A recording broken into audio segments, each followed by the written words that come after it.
Nice to see you once again, Agent. There's a reason why we have such great health insurance here at Corporate Horror. Agents often need it. Anyways, I have another case that is primed and ready to go. This one I think you're particularly going to enjoy.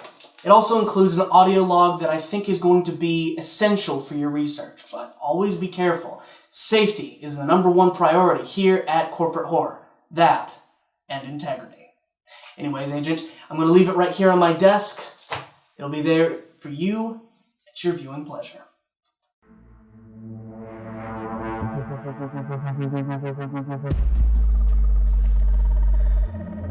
My name is Niles, and if you've seen gray skinny demons that change into different shapes, I know what they are. Let me be clear. I do not know where they come from, but I do know how they work. These creatures started to pop up as simple stories on Reddit. I was able to track down Bryant and the man who ran off into the woods from the world after losing his job. You know, the one that obsessed with that woman named Abigail. I've spoken with quite a few other individuals who have found themselves tracked down by these monsters, or people who knew victims of these things. I failed to find any accounts of what these things could possibly be, so I have elected to call them Rorschachs. Rorschachs being the reactions patients have when they see ink blots from psychologists.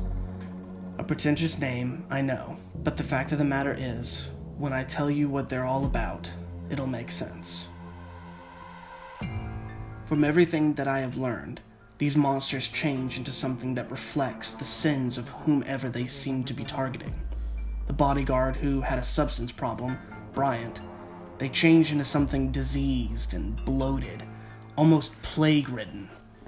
According to him, whenever he abused drugs or alcohol, they changed into something more sick. The sex offender trying to force himself on the young woman, Abigail, saw monsters into something that resembled human females, with large lips, growing breasts, and their feet changed into something resembling stilettos. So you may be asking the question, what has sparked my curiosity in these things? Truth is, you probably guessed it already. I started to see those creatures, the Rorschachs. It began over a year ago. According to everyone I've spoken to, that seems to be the longest time period anybody has seen these things, without them dying or fixing their situation enough to where they leave them alone. But I'm not sure what they want from me. I don't do anything. I try to avoid people, and I hardly ever get into situations.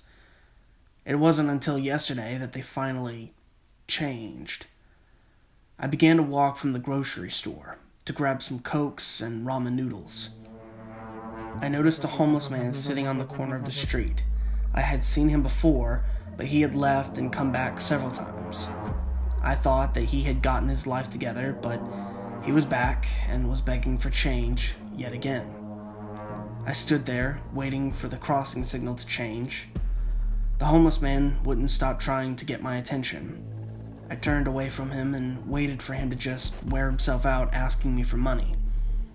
When the crossing signal changed, I speed walked away from him. I turned around and looked back at him. He stopped looking at me and sat back on the sidewalk. My heart really was pumping. See, I'm not all that great with confrontation, which made this next part really stressful for me. I turned down my street to my apartment building, and sitting there was a Rorschach, staring at me. It was like I had heard before. Its skin began to solidify, and what looked like a square shape started to push out of its head. I couldn't seem to move. I didn't know how to handle the situation, but I was in luck. I took a step forward towards the Rorschach, and it took one back. I took another, and it stepped further away from me. I began to quicken my pace, and it moved faster backwards. I ran at it, and it turned around, jumped on the side of the apartment building, and seemed to crawl up the side, and found its fingers pushing their way into the building. It climbed up onto the roof. I felt that everything was fine and that I didn't have anything to worry about.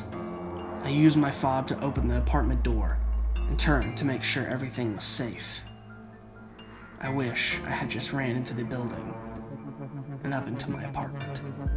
When I turned, there were at least 20 monsters behind me. They were completely silent, and yet they had found a way to sneak up behind me while I was completely distracted by the one in front of me. They were now beginning their hunt, and they were coming after me. All right, Agent, your next case. You can find all the information here, and as always, any information you'd like to find additionally, you can find at Corporate Horror. And if you'd like to do further research, please check out your previous cases that have been logged here. Might I suggest a case file with more pictures so that reading won't be such a struggle for you? You know, I get paid quite a bit of money to do this job, but not to sit here and stand and watch you look at a file.